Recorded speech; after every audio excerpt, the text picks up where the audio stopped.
खाई हैं, लाठियां खाई हैं, नखून मेरे पैर के उखाड़ लिए गए, दांत मेरे तोड़ दिए गए, रीढ़ की हड्डी मेरी गैप है। ये सब मैंने इसलिए कमाया है क्योंकि मैंने नौजवानों की, किसानों की, मजदूरों की, दलितों की, पिछड़ों की, मुसलमानों की, ईसाइयों की लड़ाई लड़ी।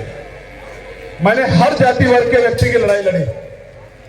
लेकिन ये तमके मुझे मिले हुए हैं, इन तमकों से नहीं डरता मैं सिर्फ आपकी चुप्पी से डरता हूं, आपके चुप रहने से डरता हूं। आप कर सकते हो, आप बदल सकते हो, लेकिन आप बदलना नहीं चाहते। जिस दिन आप बदलना चाहोगे, इन महलों में बैठे लोगों को एहसास हो जाएगा कि अभी ये आपके गुलाम नहीं रहे। जिस दिन आप बदलने पे आ जाओगे, नगीना के लोगों ने करके दिखा दिया। नगीना के लोगों ने करके बताओ, नगीना के लोगों की मांग पार्लियामेंट में उठती है नहीं उठती है?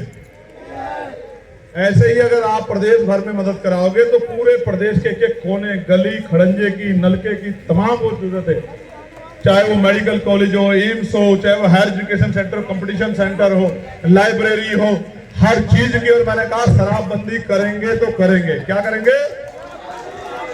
शराबबंदी करेंगे। सारे सरकारी ठेकों को लाइब्रेरी बना देंगे 6 दिन के अंदर, 1 हफ्ते के अंदर। याद रखना मेरी बात। और फिर कह रहा हूं, एजुकेशन को इतनी आसान करेंगे, क्वालिटी एजुकेशन देंगे कि गरीब का बच्चा भी पढ़ लिख के अपने पैरों पे खड़ा हो सके। मैं ये नहीं कह रहा 2000 रुपए देंगे, सरकार दे रही। इतना काम, नौकरी रोजगार करोगे, अपनी माँ को, अपने पिता को, अपनी बहन को सम्मान का जीवन दिलाओगे और सम्मान का जीवन प्राप्त करोगे। मेरी बात। पूंजीपतियों को आगे बढ़ा दिया, छोटे व्यापारियों को, गरीबों को नीचे मिट्टी में मिला दिया। ये 50 दिन 500 दिन मांगते थे, 12-12 साल से सत्ता में बैठे हैं। विरोध कोई करता है, कुचल देते हैं। मुझे तकलीफ तब हुई जब मैंने ऐसी अपनी बच्चों को लाठी पड़ते देखा। मैंने तभी खुद से संकल्प किया, मैंने मीडिया से नहीं संकल्प किया, खुद से, कि जिन्होंने, जिसकी वजह से हमारी बच्चों को मिट्टी में मिला देंगे इस बार। याद रखना मेरी बात। और लोग राजनीतिक धर्म थमा रहे हो, मैं इस मिट्टी का कर्ज उतार रहा था, एक भाई होने का फर्ज उतार कर रहा था, बड़ा भाई होने का। और जहां जहां लाठी बजी, आप पता करके देखना, मैं उनके बीच में जाके खड़ा हुआ था। मैंने कहा लाठी मत छू देना मेरे भाइयों, ठीक है? अगर मैं ना होता तो पता नहीं कितने बच्चों को नुकसान होता। आपने खुद देखा कितने बच्चे छोटे लोग हैं। पैलेट गन चलाई है, अगर वो आंख में लग जाएगी, कितने दुष्ट हो गए हो। किसी एक बच्चे की आंख चली गई है। एक बच्ची, साक्षी नाम की बच्ची, जब मैंने उसके बारे में सुना, मैं बता नहीं सकता उसके साथ क्या हुआ है, मेरे पास शब्द नहीं है बताने के लिए जो उसके साथ हुआ। लेकिन जब मुझे पता लगा कि वो वेंटिलेटर पे है, तो मैंने कहा इस सत्ता का अहंकार तोड़ देंगे आज, जो कुछ भी हो जाए। वरना आप बताओ किसका मन होता है बारिश में बैठने का? मैं तो सांसद हूँ, क्यों बैठूं वहां बारिश में? तनख्वाह मिलती है, प्रोटोकॉल मिलता है, एयरपोर्ट पर जाऊंगा एक आदमी लेने के लिए आएगा, देर से जाऊंगा तो भी मैनेज हो जाएगा, बढ़िया सुविधाएं मिलती है, प्लेन के टिकट 30-35 फ्री मिलते हैं। क्या जरूरत है बैठने की? मुझे थोड़ा ही नीट का पेपर देना, मुझे थोड़ा ही कोई भर्ती का पेपर देना, मेरी तो भर्ती वाली एज भी चली गई। लेकिन मेरे ऐसे लाखों करोड़ों बहन भाई हैं जिनकी जिम्मेदारी मेरे ऊपर है, जो मुझे संविधान ने दी है, जो मैंने उठाई।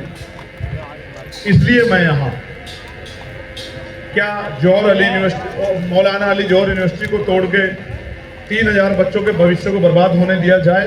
बताओ, जोर से बताओ, जोर से बताओ। तो उसके लिए भी जंतर मंतर जैसा आंदोलन होगा अगर सरकार पीछे नहीं हटती। मेरी बात को आप,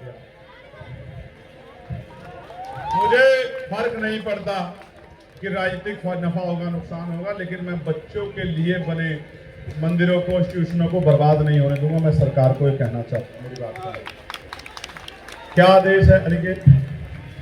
मुझे 2-4 लोगों से मिलना है और मैं देख, शालीनता से अपने अपने साधनों से वापस चले जाओगे ना। एक बात मैं अनिकेत और उनकी टीम से कहूंगा कि वो अब इसको त्याग दें, इंतजार करें। अगर सरकार हमारी दूसरी मांग नहीं मानेगी तो फिर हम लोग फिर इससे बड़ा प्रोटेस्ट यहाँ करेंगे लखनऊ में। दूसरा, बहुत शालीनता से जाना, एक एक आदमी कीमती है, बहुत शालीनता जाना। मैं तुमसे गाड़ी पे मिलूंगा, मेरी गाड़ी पे मिलूंगा। मैं लड़कों से वहां मिलूंगा, बहनों से यहाँ मिलूंगा, लड़के भाइयों से वहां मिलूंगा गाड़ी पे। इनके बीच में मत आना, आप लोग आ जाओ।